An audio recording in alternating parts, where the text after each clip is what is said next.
Hello friends and welcome. It's Lori Beth, your personal physical therapist. We're going to be covering 10 long-term management strategies for people that are dealing with arthritis. We know that arthritis is not a reversible condition, but there are things that we can do to help our symptoms, to make our quality of life better, and to tolerate activity so that we are not bound or restricted by our diagnosis. Because a lot of people are suffering from arthritis, but it does not have to define your life. And what can you be doing to make your quality of life better despite having a diagnosis of arthritis? This is a question that a lot of patients are asking regularly because exercises that are recommended for the general population might not be best if you have a diagnosis of arthritis, or there are things that you can do to make exercise and activity more tolerable to keep you active and able to enjoy doing the things that you love. Number one, regular targeted exercise. Low impact cardiovascular exercises like swimming or walking. Doing exercises and activities in the water is a fantastic option for people that have arthritis, especially in warmer water. Cycling is another low impact exercise that's fantastic for people with arthritis to stay moving and to keep their body strong and healthy. Combining some degree of strength training with cardiovascular exercise is a great way to maximize your longevity and quality of life. Remember that motion is lotion, and exercise helps to lubricate your joints to keep your pain down and your tolerance for activity up. While nobody loves this next tip, it is beneficial for people that have a diagnosis of arthritis. It is simply weight management. Being very thin is not healthy for your joints, but being overweight is definitely not good for your joints. Just putting extra wear and tear and load on these joints that are already under a great deal of discomfort.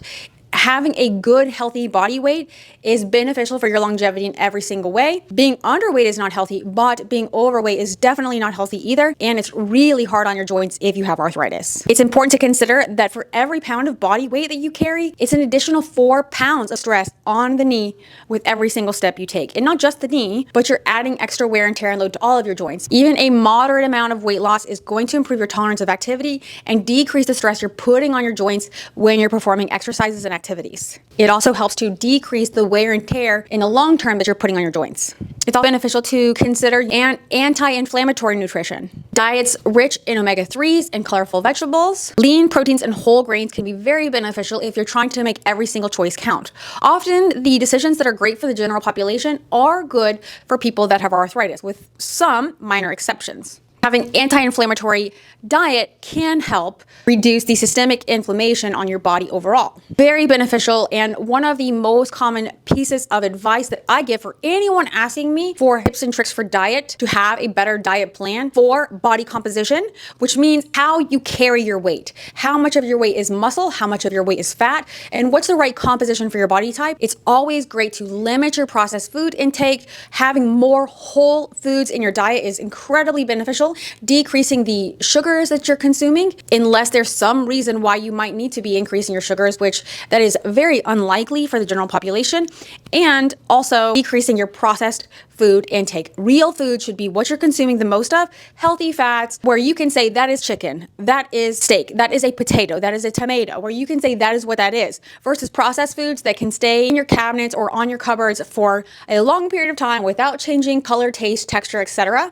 The more processed it is, the more likely it should not be in your diet if you're trying to make good decisions to fight off the debilitating process of arthritis. Try to keep your movement smart and joint protective. Using proper body mechanics when you lift and when you perform regular around the house activities, like putting groceries away or even the dishes. Being mindful of your body mechanics to not stress and strain the joints in a way that's just absolutely unnecessary, where you're putting more load on the joint than you are taking it into the muscle by using proper body mechanics and proper lifting strategies. Try to make sure that you're lifting with your legs, hinging at the hips and not folding through your back. Avoid excessive twisting movements, and if something's very repetitive, a task that requires a lot of repetitious movement patterns, maybe break that task up into more achievable parts if you're having difficulty with your arthritis symptoms. If arthritis is very debilitating on your life, it might be beneficial to get adaptive equipment. There are tools that you can use to make opening jars more easy, putting on your socks and shoes. They even have fat grips that you can put on weight so you can continue to exercise without putting too much stress and strain on your grip and on your joints. It all comes down to moving smart and efficient so that you can stay active and enjoy your quality of life. Remember, consistency over intensity. Gentle daily movements and staying active throughout the day, breaking your tasks up and not just being active for a small amount of time. Being consistent with your movement and your exercise is much more efficient and effective than doing small, intense amounts of exercise and activity. If you know you want to start exercising, instead of trying to do really high intensity exercise for 10 minutes, try to do low intensity exercise, even if you start with 10 minutes, but then doing it more frequently throughout the week versus too much too soon and then just feeling miserable afterward or in too much pain to tolerate anything the rest of the day. Breaking it up, making it realistic, starting with low to moderate intensity exercise. If you know you can tolerate more, that's fine, but it's not worth it if you're not going to be consistent and doing as much movement as you can throughout the week. You'd rather spend more time staying active because, again, motion is lotion and your joints want to be moving to keep the synovial fluid moving and grooving in your joints to keep activity tolerable when you go to start a skill. Same thing when you've been sleeping and you've been in bed for 8 to 10 hours, however much time you've been in bed. In the morning, you might wake up and feel really stiff. Before you even get out of bed, start to pump your ankles or move with your arms. Do a few bed exercises if you really struggle with stiffness just to get the body lubricated and ready for movement before you even get out of bed. Increasing your activity rehab style movement or mobility patterns by doing exercises and activities, which you can find on my channel. There are a ton of mobility channels available on the internet, but working in exercises and movement patterns that are comfortable, a consistency is key over watching a video one time and then never following up and doing anything again. Find something that you enjoy and exercises and movement patterns that you enjoy so that you can do them frequently. If things are very difficult, modify them to meet your needs. Many of the exercises that are done on follow along YouTube channels are not appropriate for people that have arthritis if they don't learn how to modify and listen to their body. If something's uncomfortable, chances are you're better off doing it with a few modifications, decreasing the load you're putting in your joints by doing without any additional weight or resistance, doing body weight exercises, putting less load and strain in the joint that's causing you pain and stiffness. Again, breaking the movement up, doing it more often but less intense. If you have arthritis often, you are not a friend of the cold. Even if you don't like warm temperatures or hot environments, remember that heat can be your friend in terms of arthritis. Heat is great for pain and stiffness. It can help when you have a flare-up. Sometimes if pain is really severe, ice can help, but only if you're going to be absolutely inactive, where you feel like you're in so much pain that you might need a day off. Ice can be okay for temporary acute flare-ups, but usually ice is just going to make your stiffness worse in the long run. It might be beneficial to discuss this with your doctor, or you can also trial cold and heat. If you can do cold before you're going to be inactive, at the end of the day, maybe if you have arthritis in your feet or in your hands, letting your hands or feet be in something cold, like an ice pack on them, then you're going to sleep throughout the night. And in the morning, again, get back into moving. If you feel like the stiffness is worse when you resume activity, then chances are the ice is a very short-term fix, but it's not really helping your longevity and your tolerance of arthritis in the long run.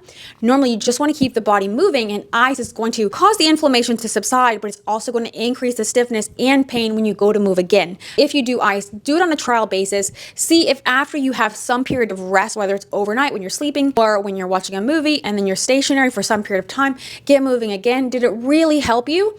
Remember, it's beneficial to stay active and moving. Normally, warmer temperatures are going to help prevent that stiffness, keep the blood flow up and the circulation pumping to improve your symptoms in the long run, which is what we're really going for. When necessary, you may need to use some type of over-the-counter pain medication. Make sure you're talking to your doctor. You want to make sure that this is sustainable. You don't want to be taking medications all the time. Sometimes when people start to depend on medications, it's a little bit of a slippery slope where you need medication more often, you need more medication. Same thing with cortisone injections, etc. They can be very effective for the right people. This is a conversation you need to be having with your doctor, and try to make sure you're working with someone that's conservative, doing all of the natural options before you start to initiate any medication or injection.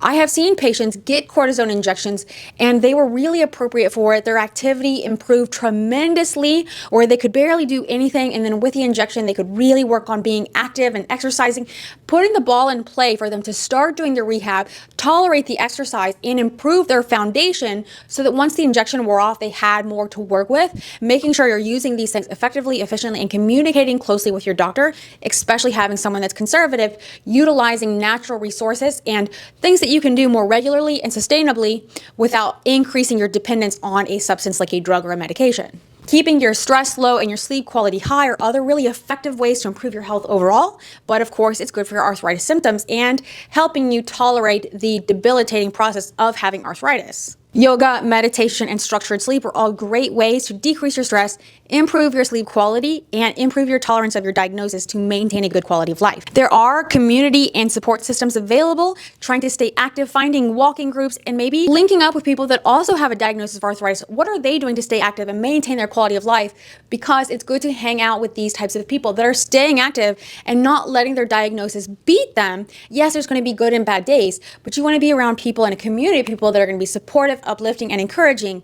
If you're around people that are very sedentary and negative and bad sleeping habits, bad dietary habits, this is also going to affect you. If your home or support system, your partner, your best friends have bad habits, at least try to lead by example and have them be encouraged to do the same. Hey, we should start eating better. We should start walking together. We should start exercising together. Hey, I found this channel on YouTube, Dr. Lori Beth. She'll teach us how to exercise in a way that helps us to move and not be in a ton of pain. Let's give it a shot.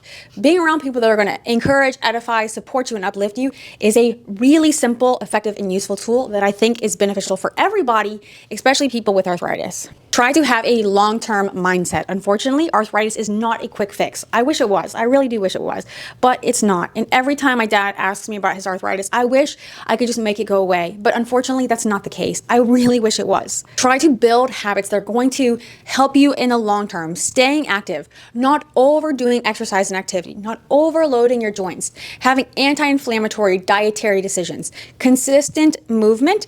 Don't stay stationary for 20 hours a day, 23 hours a day even, and then do 1 hour of intense activity and feel terrible the rest of the time. It is amazing how many people spend 23 plus hours a day doing next to nothing. They want to exercise or stay active, but they're only doing anything for movement for like an hour or less a day. Then that hour is miserable and they don't know why. If you're much more active throughout the day, breaking your exercise and activities up, you'll feel better, you'll move better, and it'll be so much more sustainable. Keep these habits as something on repeat and not a momentary decision. Consistency is always going to win in the long run, especially with a chronic diagnosis. Arthritis definitely affects millions of lives in a very negative way, but it doesn't have to define your life. I've said this before and I will say it again. Balance, movement, strength training, rest, exercise, stress reduction, and good sleep to have the optimal results and best long-term quality of life despite your diagnosis. Protect your joints so that you can keep doing the things that you love and enjoy your life to the fullest. The answer here is not a overnight fix or a quick fix. It simply won't do you any justice for more than today. Let's build daily habits to support our longevity, decrease our pain, and optimize our independence. Thank you so much for spending this time with me. Remember, every little bit of movement, no matter how small, adds up to healthier years and better days ahead. Thanks so much for your time. Have a beautiful and blessed day. Bye-bye.